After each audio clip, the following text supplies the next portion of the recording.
And I think that means we are live, folks, everyone. It's just past 7 o'clock now, so we're going to give it another few minutes just to see in case anybody else joins us. We're at, looks like 7 now. So we'll give another couple minutes and just wait for folks to filter in. As usual, if you could give us your feedback on volume and sound, just how we sound and maybe how we look, but maybe save that last one because I'm far too fragile to deal with. We'll save the comments on our physical appearance for the end. Save those for amongst yourselves. Yeah. Excellent. So we're just at 5 now. Oh, we lost a couple people. Greg says sound is good, video is good. So that's awesome. Thanks, Greg. I appreciate that. Awesome. Yeah, we'll just wait again another few minutes just for folks to filter in. And then we'll get this final outturn of 2021 underway. Yeah, it's here. It's here. So again tonight, if you folks could be nice and active in the chat, that'd be just great. We always like feedback, we like comments, we like facts. Greg, I know you're always a fountain of information when it comes to whiskey. So please, I'm sure you've already looked through the expressions tonight. So if you've got some comments or insights, definitely feel free, and we're always receptive to good info.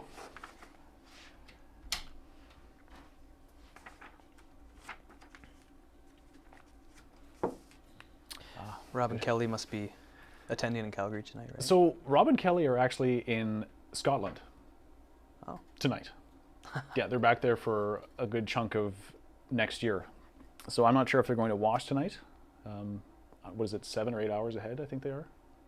Yep. Yeah, so, yeah, I mean, maybe. I mean, that's like 2 in the morning. So I don't know how energetic they are. They might wake up and catch it tomorrow. Yeah, maybe. They'll probably just watch the rerun because it does get archived. Yeah. All right, so we're up to 8 now. I think we'll go till about 7:05, and then once we get there, we'll rock and roll. We'll just get rolling. I wonder if they're are they back taking care of some things with the distillery? It's probably the case. Yeah. Yeah, I'm not entirely sure. Have you gone through and nosed them? No. I will not remove the paper until I'm done flapping my lips. This looks just awesome. Wow. Just so ghetto with paper just hanging out here. Well, you can... Like a proper... I'll do some kind of flourish when I remove the paper. Yeah.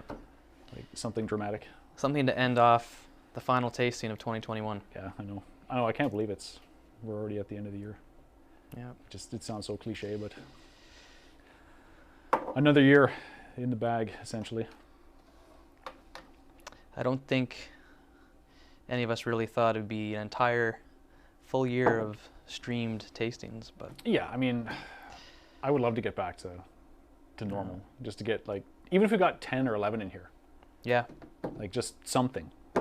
Yep. But, and again, in the comments, too, if anyone's watching, maybe just give us some feedback on any kind of thoughts you have for in-person tastings, if that's something you'd want to do, if this virtual format is still okay for you. I mean, we're here to serve you guys, so whatever you want to do, we'll try and make happen. Please and thank you. I think I was a little hesitant, the kind of the one and only time you guys did try and have the tasting here. What was that? Oh, August. July or August or something? August, yeah. But at that time, it was just, there was vaccine rollout, but you know, now that you can't go anywhere without showing proof of vaccination. So now I feel much more comfortable to come into a setting like this where I know that everyone has to be vaccinated. So. Yeah, and what is it? It's like 80% of people in the province are vaccinated? Yeah, I think we're even higher. Has at least one shot. I think that's what I read. Has at least one shot. Yeah. So we might even be higher now. All right. Okay, so we're at 5 after 7. We're at 11 people. So I think we're just going to get rolling, and if anyone else pops in, great. If not, then also great. But I prefer more people. So welcome, everyone. As I stated a few minutes ago, this is the last outturn of the year for the SMWS for December. To my right, I've got a new face. Some of you might recognize him. This is Mackenzie. He's I think a long-standing member of the society community. It'll be 4 years next month. Yeah, so awesome. He's been to quite a few tastings. both pre-COVID and this whole virtual thing. I know he always buys a few kits. So yeah, he's going to help me tonight. We're going to chat about some whiskey. And again, please active in the comments. That'd be awesome. We always love to hear feedback. And I think we're just going to get rolling. I'm going to remove the paper and we'll start sipping and sniffing and there's the flourish. A bunch of other ridiculous things that we like to do. All right. So as per usual, we've gone completely blind into this. I've only smelt them because I poured them, but I haven't tasted these. I've done no real background checks or thoughts or any analytics on it. So totally blind. We'll just get into it and let us sniff the first whiskey. All right.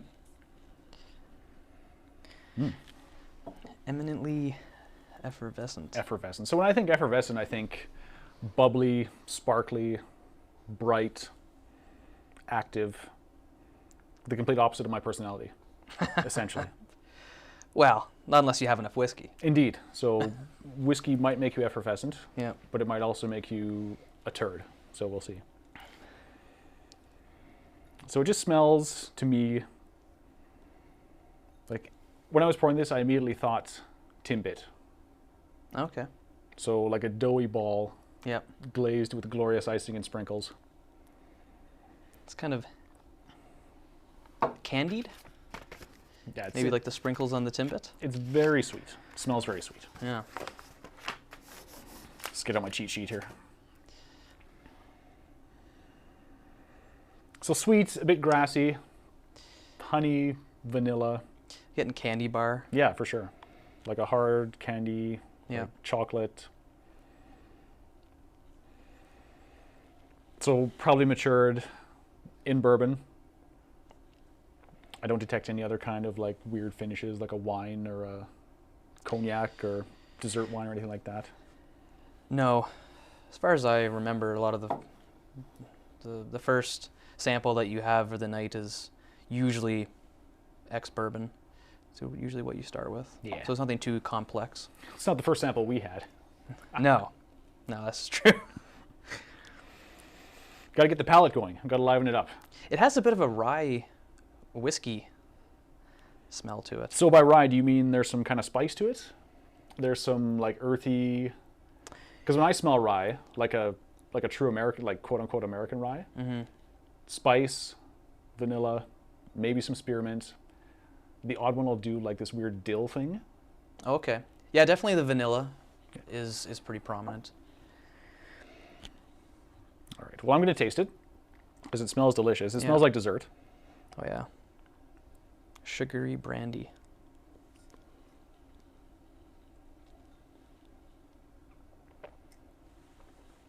Oh. Sorry if I'm smacking my lips, but just... That's very mouth coating.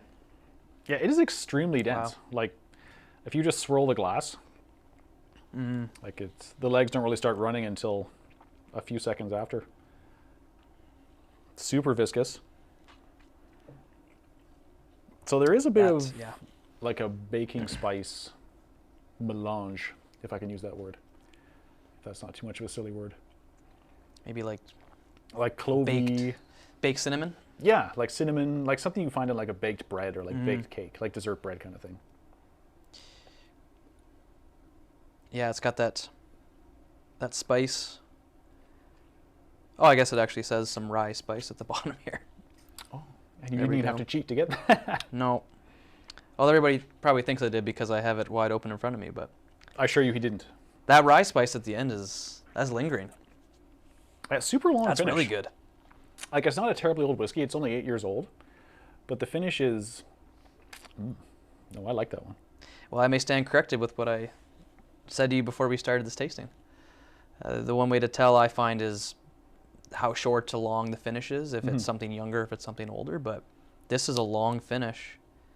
And this is a pretty young whiskey, all things considered. It's only 8 years old. So 8 years old. This one's a Tullibardine. So 100% first fill, ex-bourbon barrel, 220 bottles, and 61.5% ABV. Yeah. I just kind of want to keep licking my lips. So it's very rich. So they list like these decadent ingredients like Madagascar vanilla, lemon curd. They say pencil shavings, but I don't really get that. It's pencil case shavings. Well, so we got Mark's just saying cinnamon. Yeah, definitely Yeah, cinnamon. Like that whole baking spice thing is 100% there. Yeah, So it says here we've got donuts. So we got I that get covered. some vindication for that whole Timbit thing that I said. That's right. Oh, it's lovely. I get more of the fruitiness, the melon characteristic, I'd say. Mm-hmm. I think that might open up for me as time kind of goes on, or with some water. But for me, this one's just all dessert. Yes. Syrup, vanilla, honey, wafer, cake, biscuit. Yeah, no pencil shavings, unfortunately. No. Because I was really hoping for those graphite flecks in your... No, I can live without the pencil shavings. Mm. So I think that's a great way to start the Outturn. Yeah. So, That's mouth coating for sure. I think once we get over to the peated stuff and done there, as per usual, we'll probably just kind of circle back and just kind of maybe pick out our favorites. But I'm eager to see just how much more sweet this one gets, because it's already like an angel food cake with icing. And it'll probably get turned into another 11, I would suspect. Yes, a very good dessert whiskey. All right. Cool. So I guess with that, we can just kind of move on to the next one. If no one's got any more comments or thoughts on this guy, we can move on to our second whiskey of the night. This one's a little bit... Actually, no, wait. I'm not going to say that yet. Do you want any water to put in? Like a... Sure. Actually, droppers? I would add a few drops to some of these. 1 second. Disappear behind the curtain.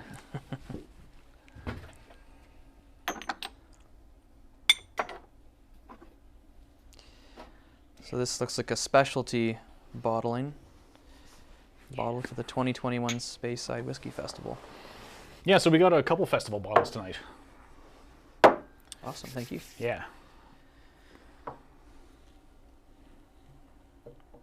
I actually don't think I would add much water to this one. A few drops. I think the first one I would not, just because I love it the way it is. Yeah. I'd be afraid of diluting it. I'll add a few to the second one, but... So Andre, just in the comments, you're just asking about the bottle number. So the first one we had, 28.51. And I think I included booklets with all your kits, but if not, I apologize. I thought I did. So that's a Tullibardine, 8 years old, ex-bourbon barrel maturation. Yes. Yep. I don't know how often you see Tullibardine independently bottled. I'm sure it's out there, but it's not like a lot of the other big names that you see frequently. With the Society, it's, I think, a couple times a year. I think we'll probably see 3 or 4 bottles. They've only had 51. Yeah, so it's not like an Ardmore or like a Kalila where essentially every peated whiskey is, is that one. Not like our next one here, almost at 200. So this one just smells wow, a little more mature. So instead of just like popping out of the glass at you with like an elbow or uppercut of honeyed sweetness, it's much more subdued. It's softer. Yeah, but this one is, to me, more fruity. So I get like some pear notes, some florals too. Yep. And Andre, the price on that Tullibardine is $126.96. Which is a very good price. Yeah. So I'll just mention the prices, I guess, going forward, just in case someone didn't get a booklet, and you'll just know ahead of time.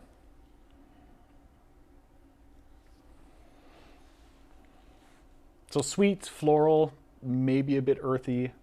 I'm getting the orange. I'm getting that. Like a citrusy kind of note? Yeah, a little bit. It says floral orange blossom, but Florange is now a word. Florange, I made that up. Florange is a word now. We're gonna use that. It's very florange. I don't know what Battenberg cake is. So. It's probably some subtle cake. Yeah, sweet, earthy, floral. I don't really get the citrus like you are. So it is vanilla-y, it is honey-y. But again, we're kind of in that same kind of ballpark as the first one.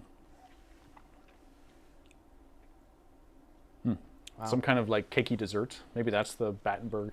Maybe I'm just thinking that now because of the Battenberg cake. It kind of has like an oil paint funk to it. In a good way. Go on. But see, that intrigues me. When someone says something silly like oil paint funk, do you mean on the palate? Or no, on the nose. It's like there's something chemical. Okay. But so like what's the word I'm trying to put it into words? Like a varnishy kind of thing?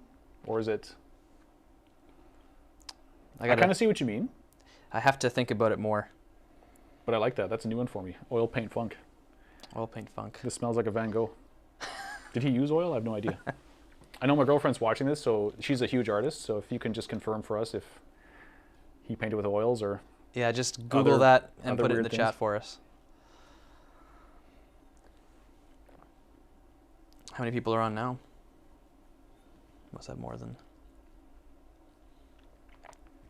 We're at a whopping 12. Okay, okay. It's the holiday season. People are busy.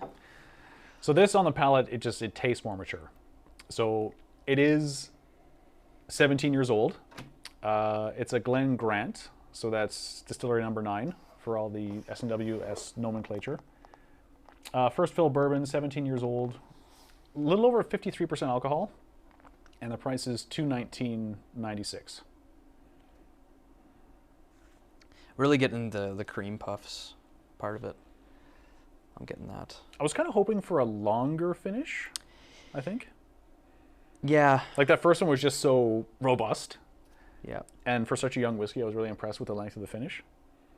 But this is, again, one of those whiskeys I think you've got to parse out over a little while. I think this is going to be very different when you come back the second time around. Yeah. But I agree, the finish isn't as long as I would have thought it would be for 17 years. But it's nice. I mean, yeah. If someone is maybe new to whiskey, you might not pour the Tullibardine. Yeah, that's more of a punch in the face. Yeah, it's a cake in the face. That's not going to be... That's like a Three Stooges moment. Yeah. So with a Glen Grant, that's more of like you hold their hand as they enjoy the whiskey. It's like, this is what whiskey can be. You get them used to this, and then you give them the effervescent pie to the face. Yeah. And they become hooked. And Glen Grant, their distillery offerings are typically more sweet, fruity, rich. They're not... They're definitely for more beginner whiskey drinkers, and then once you get into their cask strength stuff, you'll notice it can change a lot.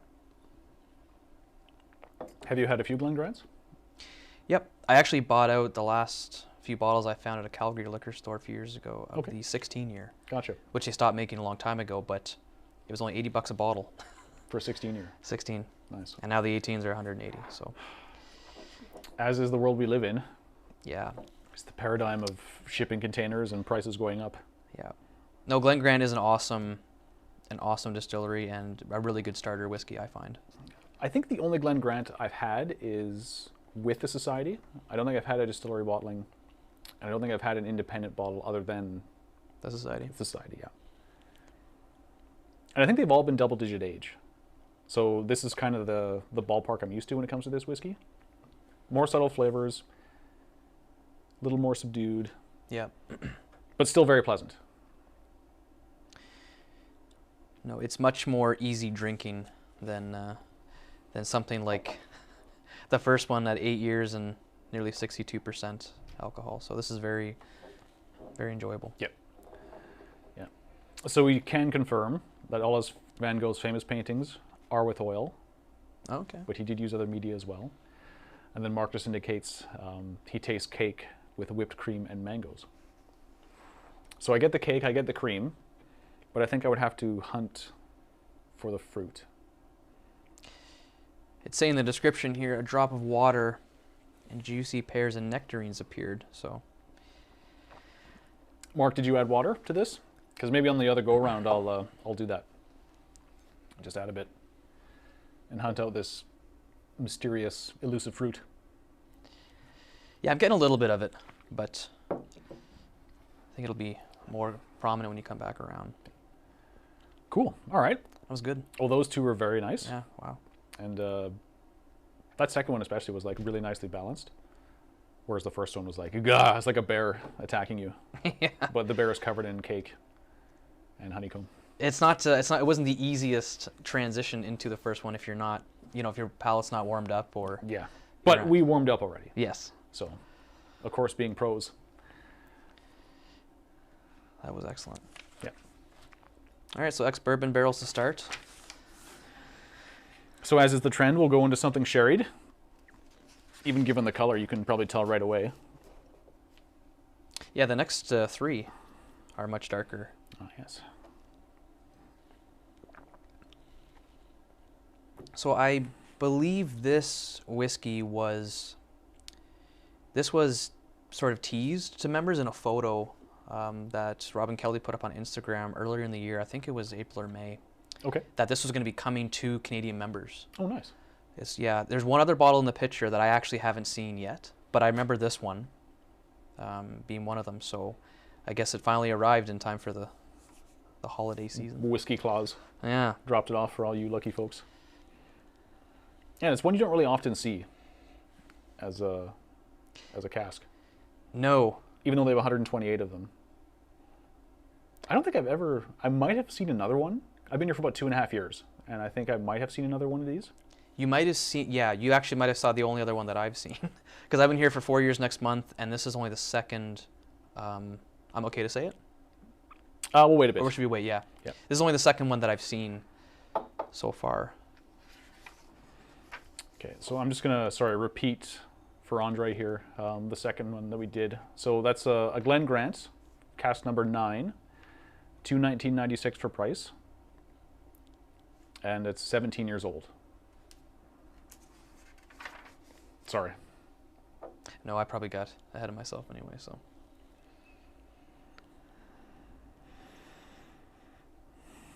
So this one, so it's got kind of like some nutty, like mustiness. Mm-hmm. And of course, given that it's sherry, I'm sure that's not bizarre to smell. Getting honey. Maybe a bit of butterscotch? I don't know if I smell butterscotch. I smell, it's like a sweet, kind of like leather note. Okay. Like a candied razor strop. I'm definitely getting the raisins, prunes.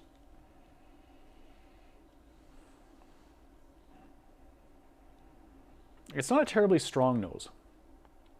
No, it's not. Yeah.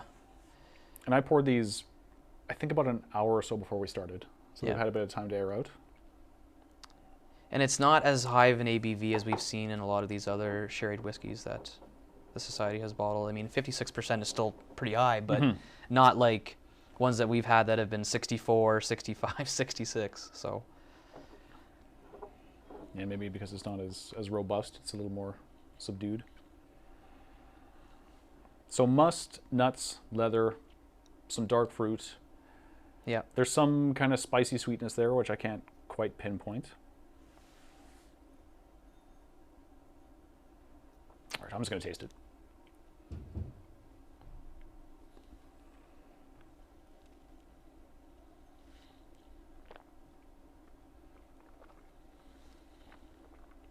It's a little thin on the palate. And it starts slow, kind of goes high, like there's a lot of flavor, then it kind of vanishes quickly.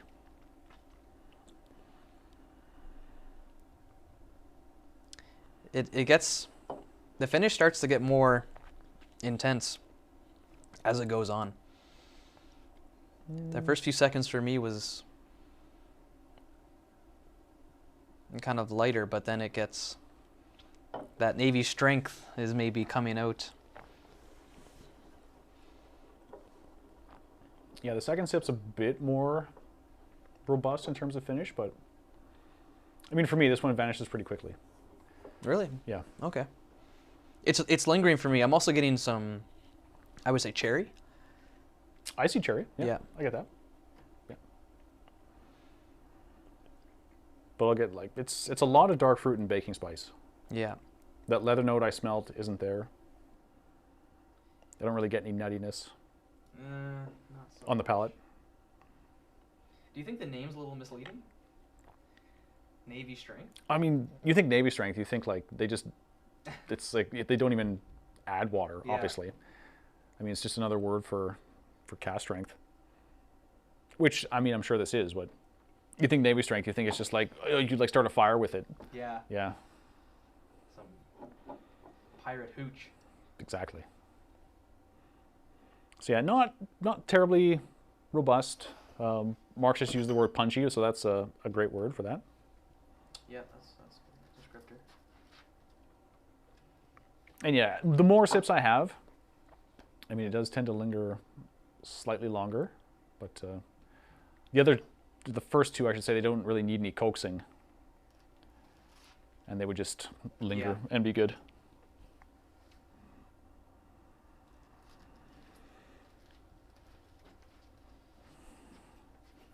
I guess I'm getting maybe some fudge. Do you get that? I think I get a bit of chocolate. I don't think fudge. Fudge is, for me, it's like really dark and like thick, like really dense, like chocolatey intensity. Yeah. With like a bit of milk chocolate on the nose for sure. Jim says marzipan. So that I do understand. Yeah. I think a bit of marzipan does make sense. Thinking of walnut, maple crunch. Like a granola kind of thing? Breakfast cereal? Yeah. Maybe like maple crunch oatmeal. It's a nice whiskey. Yeah, a little subdued for my flavor, my tastes. But again, I think someone who's new to whiskey, or maybe even cast strength whiskey, would really appreciate this one. Yeah. It's definitely not an overpowering sherry. No. Not like we've seen that the society has put some through where it is just Like a sherry grenade. oh my goodness. You got to add a lot of water to some of those, but All right. So this one here, we'll just go through the specs. So Navy strength sherry, cask number 2.128. So that makes it a Glenlivet. 13 years old. You're priced about $195.96 plus GST. 590 bottles worldwide and 56.2%. So again, like Mackenzie mentioned, you're just kind of like a bit lower versus maybe other kind of like mid-age statements in terms of ABV. and I think that's a really good price point as well. I mean, Glenlivet, the 18 year that's bottled at 43% is, you know, $180. Yep. So I would take this any day over their distillery bottlings. to spend $15-20 more and get something that, you know, is 3/4 of the way there in age and cast strength is that's actually very reasonable. Yeah, this is. I think this is getting more complex for me as I'm nosing and tasting it. Yeah, the complexity, I think, as you say, it goes up, but for me, it's just lacking a bit of finish. Still a very nice whiskey, very pleasant, and like you pointed out, a really good price point. Like you say, the 18 is up there in price comparable to this. Yeah. But, yeah, that's it's good. I liked it. So I guess we have 2 in a row that'll be the deep, rich, and dried fruits category. Yes.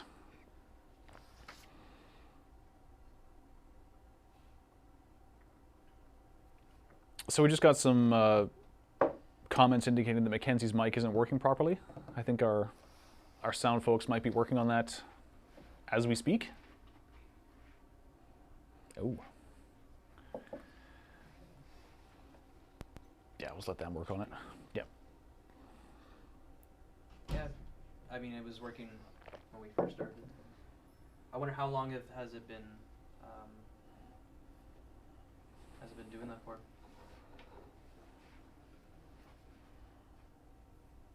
Maybe not long. It's only a few comments back. Oh, okay. But I guess I can keep talking because People want to listen to me because I'm just riveting. You are the host. I'm just a co-host. You're just, yeah. I'd rather just drink whiskey. There you go. So we're gonna try. We're on number 4 now? This is. Ooh, I went to the wrong one. Oh, you skipped it. Yeah, I did skip ahead. That one smells delicious, by the way. Yeah, ooh, so does this one. Whoa. This smells amazing. Yeah, this smells amazing. Holy cow. So this, right now, so this is, the Glenlivet was musty, fruity, and a bit nutty. So this is like sweet. It's almost like it's been reduced. Like it's a sweet, like reduced, but the reduction's got like dark fruit in it, like raisins and dates. And then someone just hucked in like a baseball-sized handful of baking spices. Wow. Yeah. Maybe some fruit leather, like bananas Foster. And the inside of a chocolate bar. I can't remember which one. Maybe like a crunchy bar or a... Maybe it's that walnut maple crunch. Maybe it is. Maybe that's the lost candy bar. No, this smells exceptional. So that's exciting. Yeah. This is the best nose so far for me. I don't actually know that word. Souks? So a souk, I looked this up, so I didn't look like that much of a fool. It's kind of like a bazaar or market, Middle Eastern. So you're like wandering through a bazaar, and like each one of these little setups would be considered a souk. So a range of maybe spices and... Well, it's just like a... Think of like an Indiana Jones movie when he's wandering through the bazaar in, I can't remember where it is, like Casablanca or Madagascar or something. There's a name for a whiskey, the bazaar. Yes. And like each one of those little stands that sells the spices or sells the fruits or clothing is a souk. Okay. Yeah, so when it says maze of souks, you're just wandering through like a maze of these little stands. It's essentially a bazaar. Meandering. So Mark just says chocolate syrup. Yeah, I see that. That was probably the chocolate bar. I know what I was talking about. Is the mic working better now? Are you guys able to hear? Yeah, if you guys let us know. I mean, if you don't want to hear me, that's fine. I'll sit here and enjoy the whiskey. That's not a problem. I'll do my best to talk, even though it's beyond my scope of talent. I'll contribute and give Hand signals. I'll give some tasting notes that Craig can use, and I just want to keep smelling this for the rest of the evening.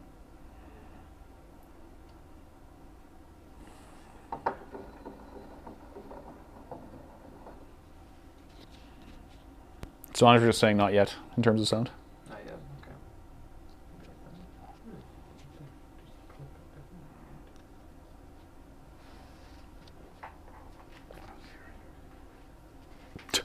Okay. They say sit closer to me. All right. No. So this one also has like a hint of citrus to it. And we have someone here saying the color is very dark. So, I mean, very possible the casks were quite wet when they threw the spirit in. Oh, maybe. I'm getting that ginger beer. You smell ginger beer? Mm-hmm. I'm tasting it. I can't resist any longer.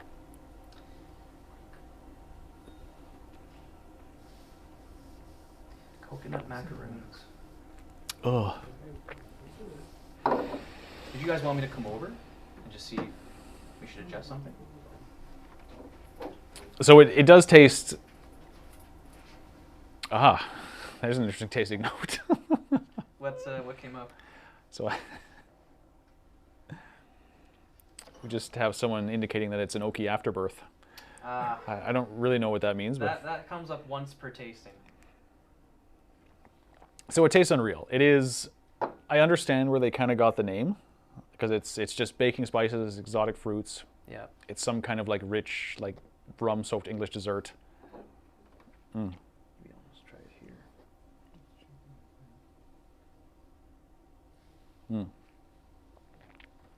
So Andre says, wow, I entirely concur. This is an exceptional whiskey. I don't really have much else to say about it. I'm a bit gobsmacked. I think if I had a knock, like if I had to nitpick, it would be kind of like the mouthfeel.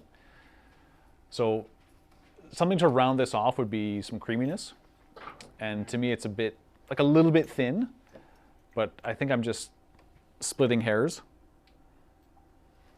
I think this is going to need quite a bit of water. I'm not putting any water in this. Wow. No. Did you taste it yet? Yeah. Okay, so. It's a little hot for me. Is it? I'm going to add some water.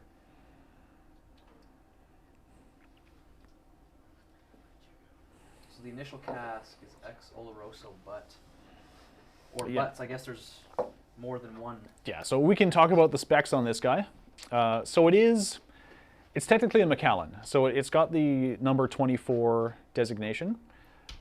Initial cask Ex Oloroso, like Mackenzie said. But then they vat together some first fill American oak and some Pedro Jimenez. So it's all kind of put together.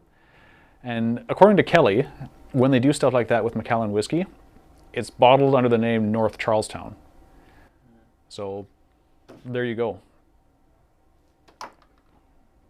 12 years old, 287 bottles, a little over 63%, and just like a delicious... See, this is a Christmas whiskey. Yeah. And I think that's why they selected it for this particular Outturn. Well, they typically like to have...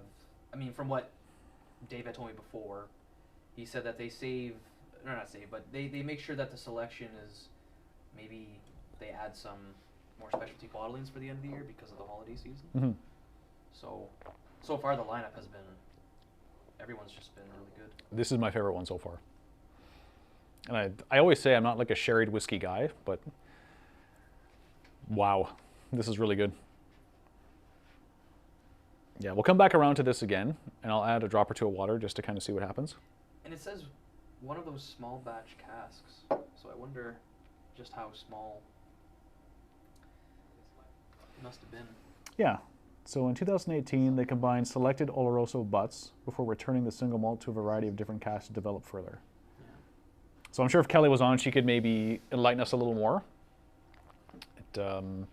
Yeah, but whatever witchcraft they use for this one it has worked. The price on this guy is $186.96, and I think that's a steal of a deal. That is a steal. I mean, for something this good. The 15-year at most of the liquor stores now is what, 160, 170? Yeah, it's ridiculous. Like a Macallan single cask. Single cask, yeah. Quote unquote single cask. Yeah. For $190. Like, there we go. So that's also pretty crazy. You get Glenlivet and Macallan in the same tasting, back to back. Both under $200. Both under 200. Okay, I'm going to stop drinking that. Wow. Because I'm just going to blast through it. I think I like the nose better than the taste, actually. The nose just has so much going on, I can't even... I like them both equally. Yeah. It smells amazing, tastes amazing. Price is really good. I typically don't recommend Macallan. Like, I don't like it very much, the distillery stuff. It's kind of bland, and I think it's been a bit too glamorized. It's like the Louis Vuitton of whiskey. It's just fashionable to drink Macallan. Yeah. But this is good. This is amazing. That's all I'll say about that. Yeah. All right. And the consensus in the comments is the same. Like, everyone seems to really like it. So far, it might be the winner. For me, it's definitely the winner. Yeah. Yeah. I really liked the first one, the Telebardine. Just that, like, really punchy, sweet dessert. And then as you circle around, it's like a more complex, like Christmassy. Yeah. So moving on to dram number 5.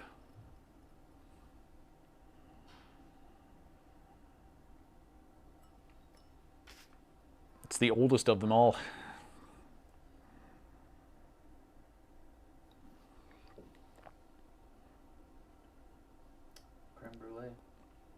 It's also got, to me, a very strong citrus note. Mm-hmm. Like some kind of like lemon, orange. Yeah. But it's kind of intermingled, with like a syrupy sweetness. You notice it's not a very long description either. think it speaks for itself. Yep. Yeah, that's heavy grape influence, but being an Armagnac, of course. I don't think I've seen an Armagnac this old bottled by the Society. It's that final gift from Whiskey Claus. Or Santa Whiskey, or whatever you want to say. We've had a couple that have been 18, but I haven't seen one that's been 21 years. Yeah, this is definitely the oldest one I've seen. Yeah. Yeah. So citrus, sweet.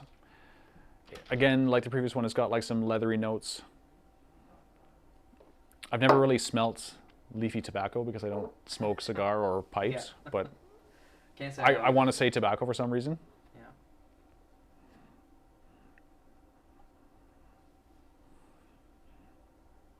Yeah, so Jim says lemon bar nose. So if that's what a lemon bar smells like, then I'm going to buy some lemon bars. Yeah. Mark says brown sugar. Yeah, I get that. Yeah. Yeah, it's citrus and like confection. And I'm kind of looking for the smell of the barrel, like the oakiness. I'm actually smelling a bit of bubble gum. Mm. In my left nostril only, though. Only the left. My right nostril says no bubble gum. The right one's not cooperating. It is not. It's also a bit plugged up.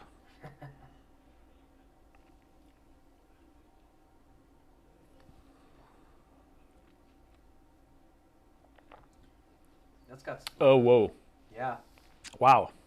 Okay. So I feel like there's a lot to unpack there. So much like the nose, to me it's immediately citrus.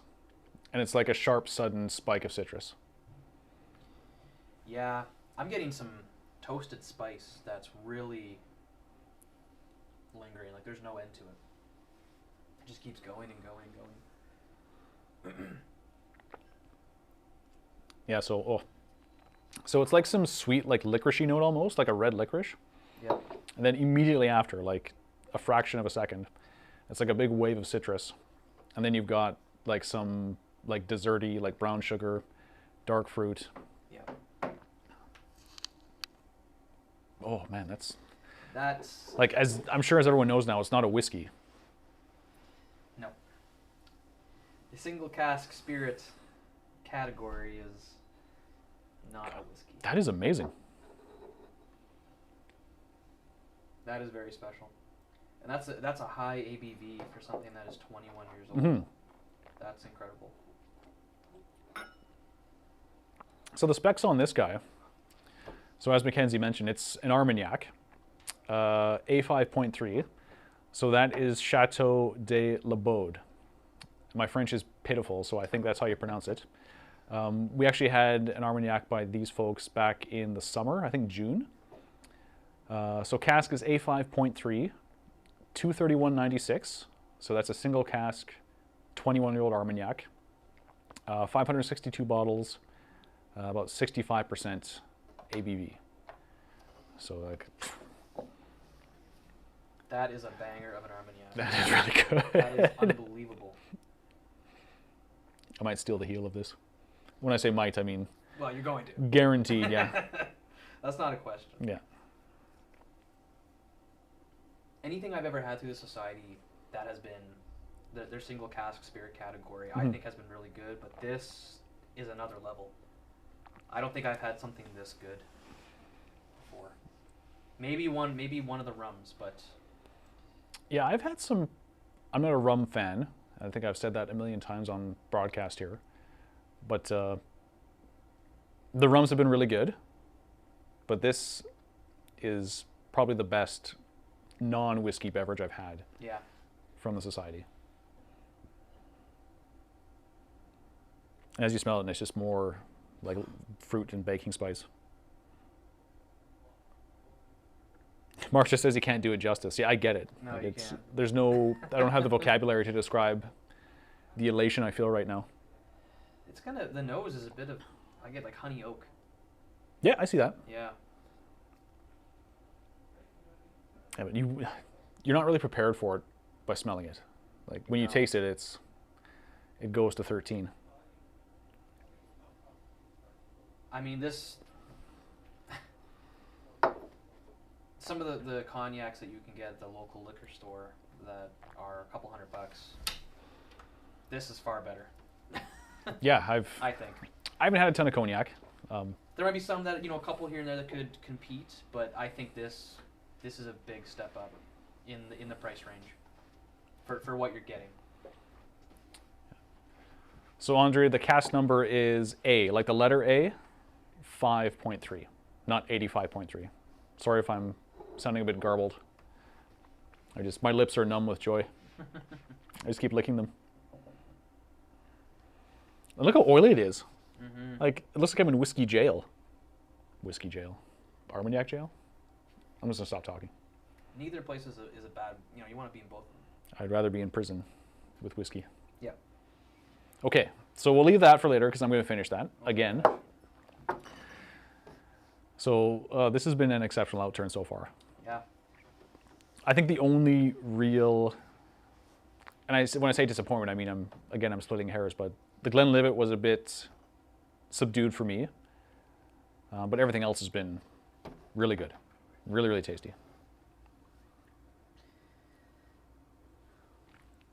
Oh my goodness, it's gonna that heavy, like, palate and mouth coating feel of the Armagnac. It's gonna be really hard now to go to the peated whiskey after this. I disagree with that. Ooh. Peat is life, and there are a few in here who would agree with me. I will admit I'm not the biggest fan of all things peat. I don't mind them, but it's not my wheelhouse. Get out. Right. Gotta go. You've always liked peated whiskey? Yeah, like even before I knew I liked whiskey, like the first peated one I had, I was like, oh, this is my new god. That's your wheelhouse. Indeed, I live in a dirty shack. Maybe you can live with Raiders of the Lost Ark in your shack. So this, the first thing I think of, like it smells delicious, but the first thing I think of is scorched fish scales and like honeycomb. Yeah. Like there's some kind of like sardine or kipper note. And I hate to say this, but also like cigarette butts and water. Cigarette butt. I hate that smell, but it works with this. If you come across like a can that some jerk has filled with cigarette butts and there's like filthy water in there, that's what I smell in here, unfortunately.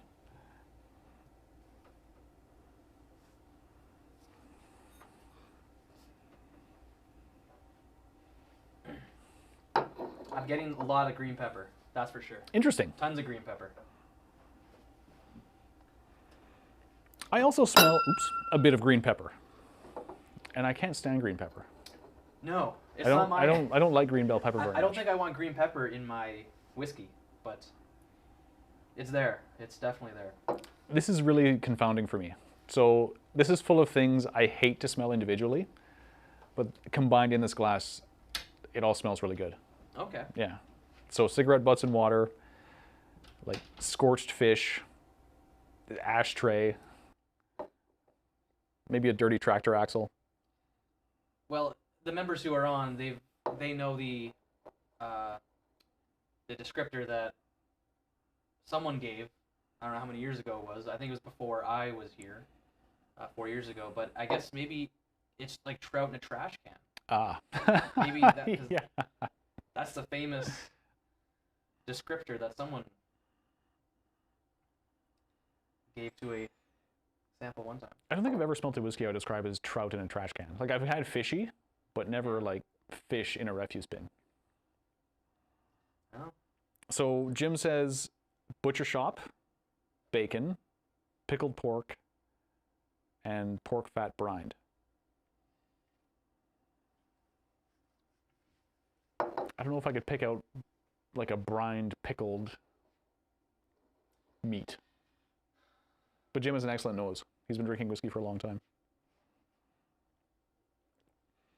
I'm getting some black olives too. Oh, interesting. Yeah.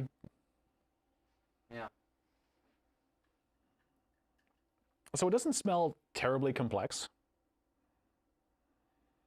And actually that fish note is kind of fading for me. It's not as dominant anymore. No. But no, it is briny, it is fishy, it is campfire, it is sweet, and it is cigarette butt. Which I hate to say. You're just stacking them on, one after the other. So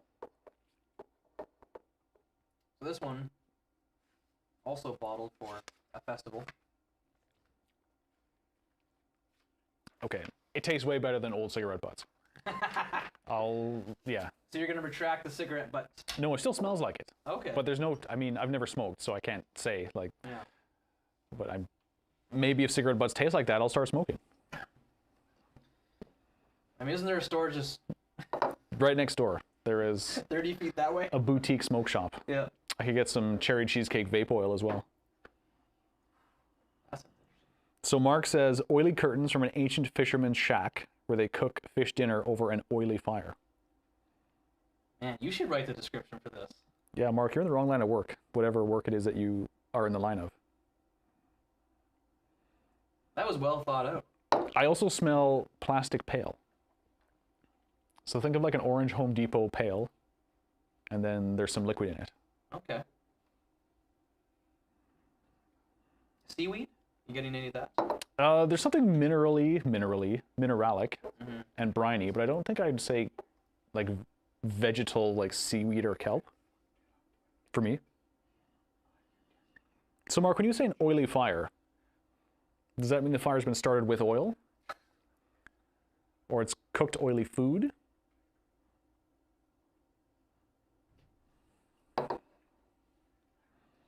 I like this one very much. I love peated whiskey, but thus far, this pales in comparison to, not pales in comparison. This is not comparable, I think, to the Macallan or the Armagnac. Yeah, this is for a peated whiskey, actually, and I'm not too big into the peat. I do prefer non-peated whiskeys, but this is really good. There's a lot of complexity here. Yeah, it is really nice. It's got a nice... And not overpowering in any one way. No. You know, it's super nicely balanced. Yeah. Sweet, briny. I guess briny, salty could kind of be the same thing. Mineral, smoke, fish. I mean, it's the whole package. Yeah, it's very savory. Yeah. For sure. It is very savory. Yeah, that's a really good word, actually. So this is, like Mackenzie said, Raiders of the Floss Dark. 53.320. So that makes it a Kalila. 12 years old. 184.96 plus GST. 285 bottles, and we're about 58.2% ABV per bottle.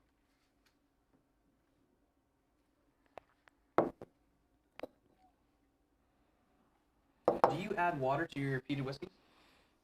I don't add water to anything. Never? Okay. Sometimes. Like, I want to add water to this Macallan because it's so dynamic on its own as it is. I want to see what happens. Yeah. I wouldn't add water to the Glen Grant because I find it already pretty subdued. I think it would just ruin it for me. Same thing with the Glenlivet. Okay. They're both subtle whiskeys, so I think even like a couple drops, and this is just my preference, I think it would just kind of blow it out for me. Well, since you have access to trying these whiskeys, you know, after the fact, you should put a little water into the Macallan. I think you should try it. I plan to. Okay. I might steal that heel as well. When I say might, that's assured. The water will release other flavors, other characteristics, but you know, even just a few drops, just something, and letting it sit for a few minutes can really change the whiskey. Actually, I'll take you up on that. So when we go back around, I will add 2 drops of water to the Macallan, and I will accept your challenge. So Andre says a soft Isla, and I think soft is a great way to describe this. Yeah. Okay, that's that one done and dusted. If everyone's got the specs, we can move on to the final whiskey of the night. This one I'm kind of excited for. Wow. Okay.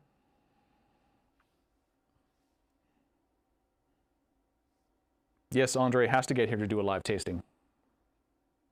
So let's try and do that. And again, as we go through, give us your thoughts and feelings on a live tasting.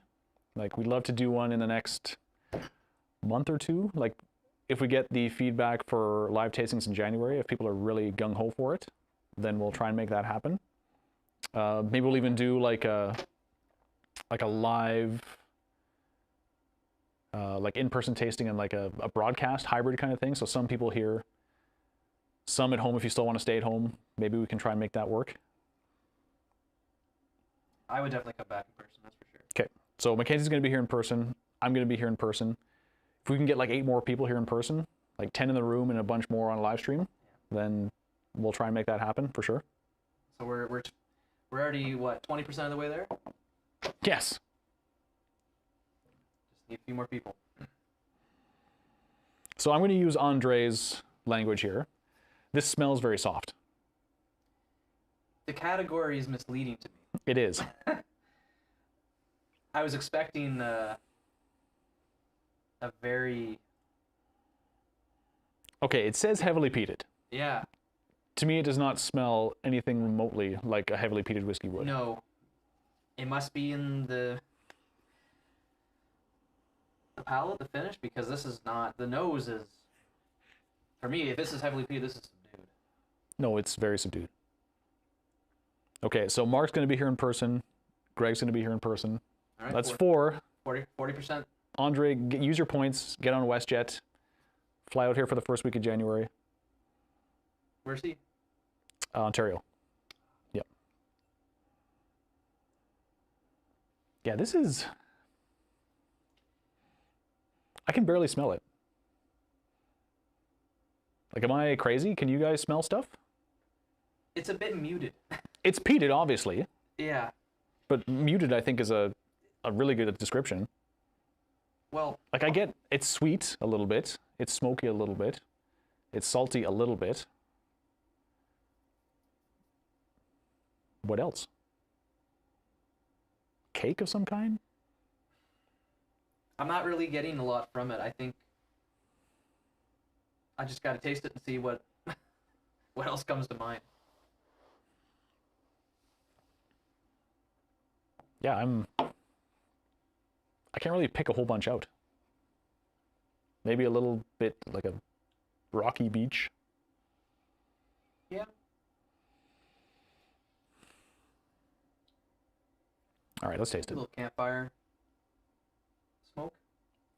But it's not...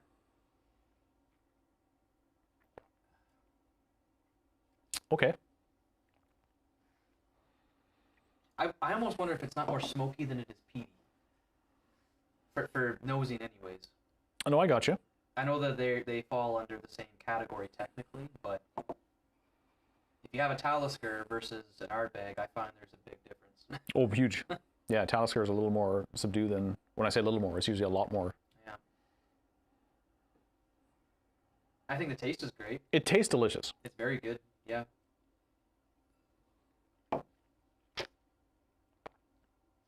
But it is young again. But that's annoying because the first whiskey was also about the same age, and it was like a rocket ship of flavor. Whereas this, it's like a... It's slow, like it's there, but it lingers and it rolls. It doesn't ramp up, it just kind of stays consistent as it goes over your tongue. And being a second fill barrel or butt, it's not... It's going to have more of those distillery characteristics. Yep, that's a good point. So, I guess I'm still surprised at 60% that it's not more punching in the face when you smell it too, because heavily peated at nearly 61% and only 7 years, I would have thought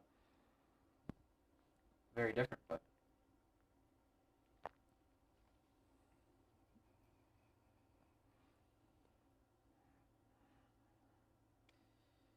I think it's safe to say you like the first one. I'm a bit gobsmacked. Like Yeah. I'm kind of hoping, I was hoping this was going to be, like, don't get me wrong, I like it, it's good.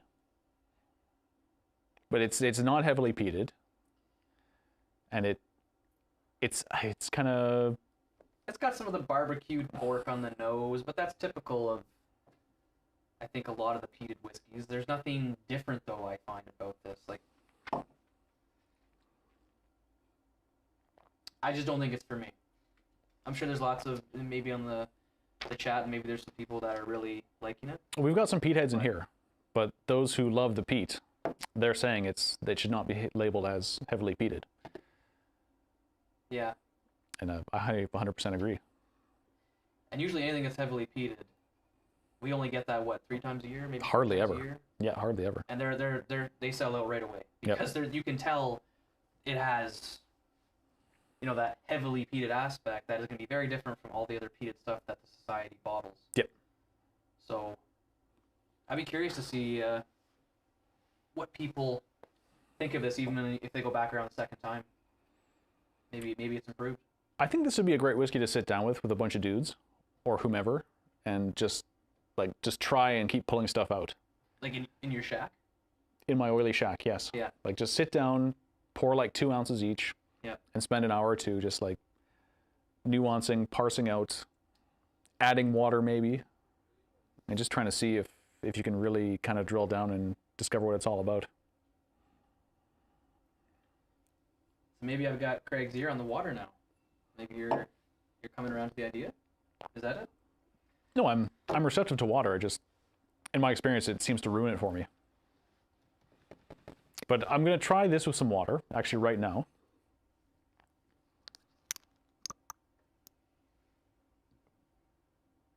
So that's 2 drops.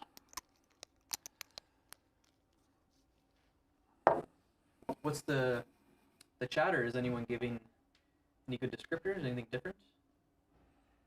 So the consensus is just that it's a bit too subdued for the heavily peated category. Yeah. And some expectations were different.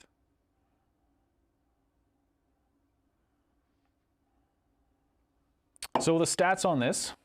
So, I mean, it says heavily peated, but I guess that's obviously debatable. Cask number 10.213. Price is $155.96. And the 10 designation makes it a Bunnahabhain. So 577 bottles and 7 years old, 60.5% ABV.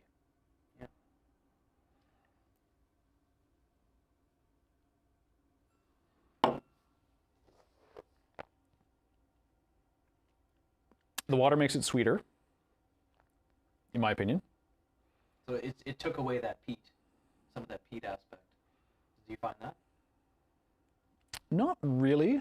It kind of amplified the sweetness. I think it took away a bit of the briny characteristics.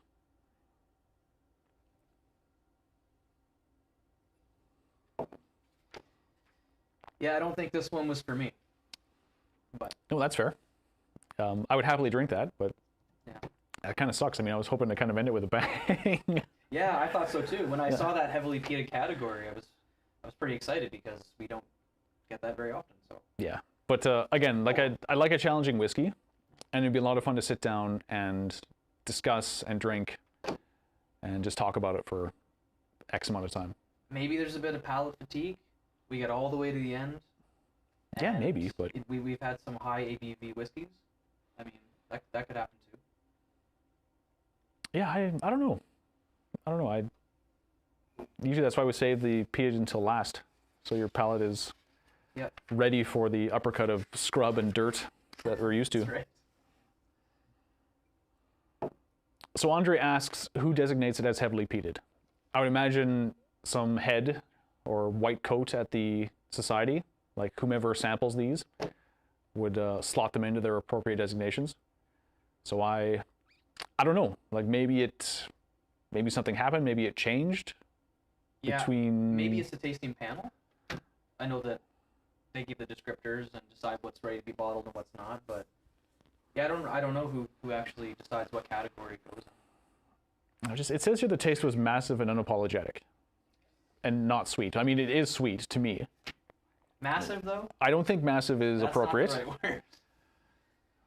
Unapologetic. I mean, I wouldn't apologize for it, but I think it's good whiskey. Yeah. But I just had expected it to be elsewhere. I think the peat heads are gonna love our previous peated whiskey. That was very, very good. Yeah. The Kalila was really, really good. The Bunnahabhain, also good, but I think if you're in the mood for something less peaty, then I would probably reach for that. Yeah. All right, so we've gone through all 7.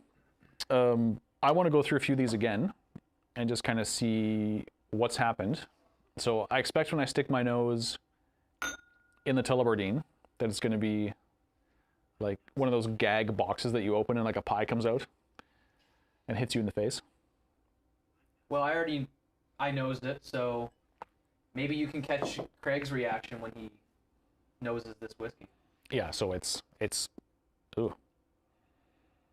It's unbelievable. It's cotton candy. Yeah. So now it smells like candy floss. Yeah. And some kind of like a residual candy bar. That's just... You know runts, those hard candies? Yeah. You know the lime runt? So this smells like candy floss and lime runts. Candy floss. That's a good one. No, that lime runt Wow. really sticks out. Yeah, now I'm getting the lime big time. Yeah, it smells very good. Like if someone said, would you like a whiskey for dessert? I would ask, do you have the Tullibardine? Do you have cask 28.51? Please? And this has always been a solid category, I find, with the society. The spicy and sweet, they're usually very on point with the category. There's a lot of complexity, I think, with it for a young whiskey. It's got a lot going on. I agree, yeah, 100%. Yeah, that, like, the grassiness, the lime, the nectar.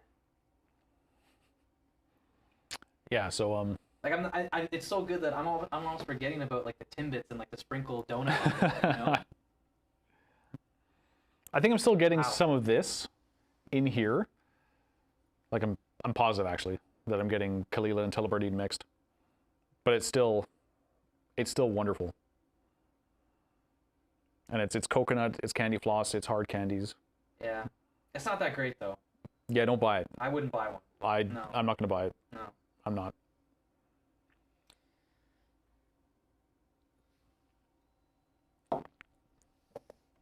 Oh, actually, I'm gonna put some water in. Mm. Just so Mackenzie doesn't judge me too harshly.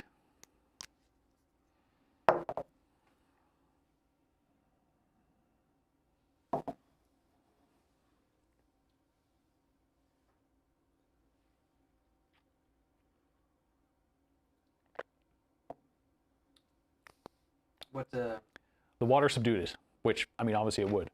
Yeah. So I don't get the lime anymore. Yeah, it's not as punchy. I didn't drown it, but I would prefer it without the water. Yeah. I like, when a whiskey is this robust, I like to just leave it there. Do you still get the baked cinnamon finish? I do, but it's definitely more spice now.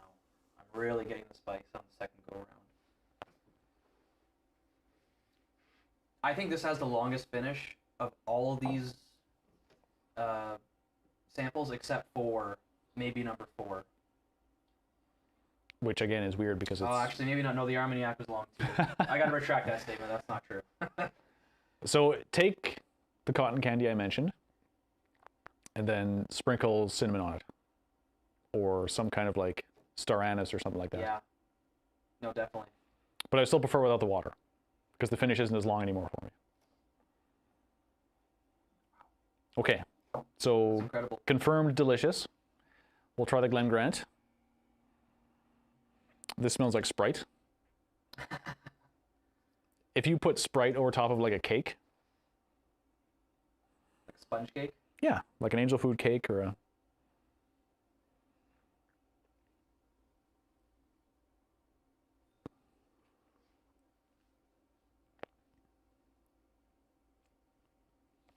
Yeah, it's going from this to this to that. This isn't really tasting like much, unfortunately. I mean, as we all know already, it was a very subtle whiskey to begin with. It smells delicious. Like I love the smell of Sprite, but I think a whiskey like this would be more appreciated if we didn't have 6 other whiskeys and spirits that were much higher ABV. They were younger in age. They were, you got Armagnac, you got peated. You go from something like this, an older ex-bourbon barrel Glen Grant, which is sweet and fruity and rich, to these kind of pack and a punch, Armagnac and peated whiskeys. And it's hard, I think, to, especially, and also the Oloroso, it's hard to pick out those characteristics of this whiskey, because this is really good, but it's kind of overshadowed by, I think, some of the other stuff. I think it's a safe assumption. Yeah. Yeah, it still smells very nice, but for me, the palate's kind of lost, because it's probably that palate fatigue that you mentioned a few minutes ago. We've been pounding other very robust. And 7 cask strength spirits, that's a lot to taste in an hour. That's a lot. They're small samples, yes, but... Speak for yourself. Yeah. I think if you took these whiskeys that maybe didn't sell for a few months, the ones that were kind of left over, like a couple bottles left over, if you took them and you put them all in their own tasting, I think you might appreciate them a lot more. Yeah, maybe we should do that.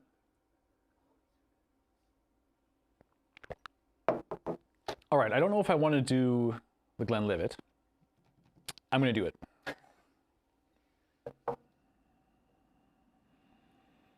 Okay, so it smells delicious. It's like someone threw stewed fruit at a leather chair. Yeah, I'm getting that leather now.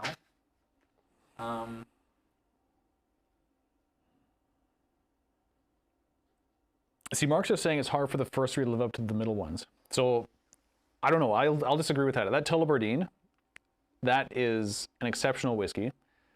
I don't know if it's in the same strata as the Armagnac and the Macallan, but for its age, yeah, it's so good. I think it's close to it. But yeah, this smells like dark fruit, leather chair, smoking jacket. Yeah. Many leather-bound books in a wood-laden study.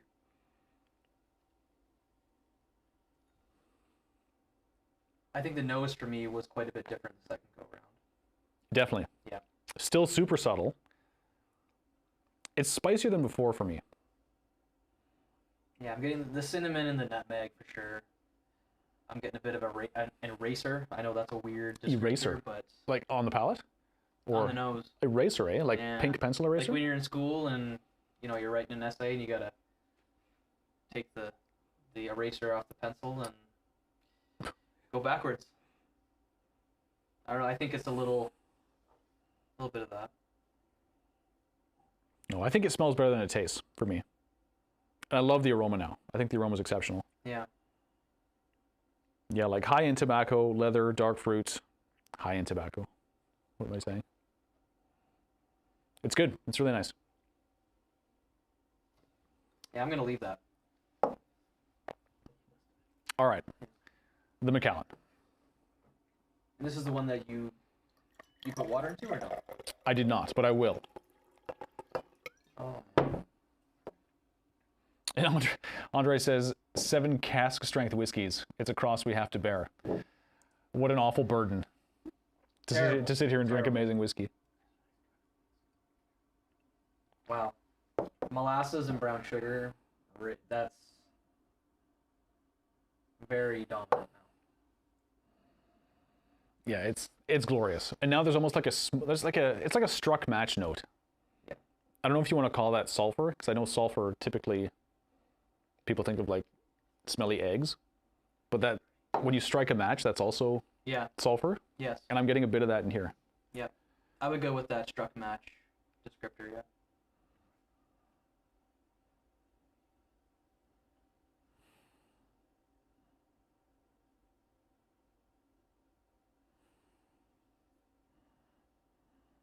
Oh God, it smells so good. I don't even want to sip it, really. I just want to keep smelling it. But I know we're pressed for time, so we'll have a taste.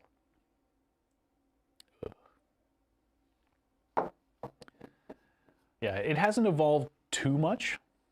The nose has, but it's still that same like sweet, like booze-soaked English dessert.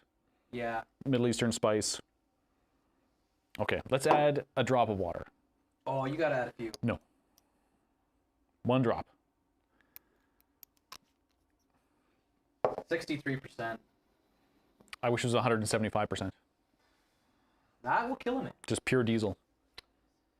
This may be the last tasting Craig ever does, and if he disappears and you don't know what happened, you know why. I just crumble. Craig was found in his shed or shack, and after they came back with a tox report, they found 175% alcohol in his system.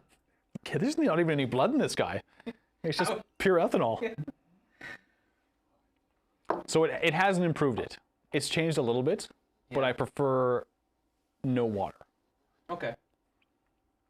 I would say if you're going to add water to your whiskeys too, give it a few minutes usually for the kind of chemical reaction to take effect. You may not notice much at first, but even just a couple of minutes, I think you'll notice there will be some changes in the You're probably right. flavor. And I mean, there's basically nothing in the glass, so I think I essentially did nothing. I think you just said, you know what, this is amazing stuff, and it's time to drink it. Yeah. So I will steal the heel. I'll steal the heel, and I will do more chemistry and research over the Christmas holidays, and I'll report back sometime in January. I wonder, because Dolph is the chairman of the Alberta Scotch Society, right? Yep. Maybe he's got some input too on the effects of adding water to cask strength spirits. I never used to do it when I first started, but now I add it to most. I haven't really done that tonight, but usually on my own I'll add water for sure. Ah. Oh, it's good. So for me, it's a toss-up between the Macallan and the Armagnac. Yeah. So are we on number 5 now? I am, yes. Okay. Yeah. So this hasn't changed a whole lot for me either. It's still like sharp citrus, dark fruit, some mustiness. I think it's got all those same great aromas and flavors that we talked about the first time around. It hasn't changed a lot for me either. Mm-hmm. But that's a sign of a really solid spirit. Because if I go back around and something has changed a lot for me, if I buy it, maybe it's not quite as I remember it the night of the tasting because other whiskeys sort of complemented it or changed it for me. So I actually like the fact that it hasn't changed a lot and it's just as great as the first time I tried it. Definitely. Yeah. I love how oily this is. Like, you just look through your glass and it becomes all distorted from the oil and the gloriousness. Yeah, I don't know. If you guys want to list your favorites or your favorite in the comments, we're curious to hear. For me, I don't know. It's tough. It's between the Macallan and the Armagnac. I think I would need another ounce or two. What about the Tully Bardine? That's number 3. No, it's delicious, but for me tonight, that's number 3. Again, I feel like I'm betraying my peated brethren, but they were really good, but not on the same level as the Armagnac, the Macallan, or this Tullibardine.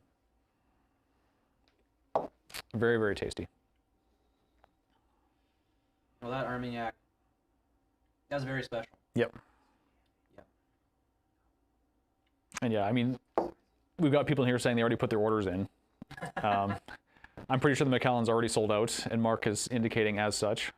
So whoever got one, come share. Like, I'm going to take the heel, so I'll have like 3 or 4 drams, and that's it. Yeah. But if you want to give Craig a Christmas present, then you know what's up. No, for the most expensive bottle, it's worth every dollar. Yeah, I would pay $230 for that. That is amazing. I would happily do that.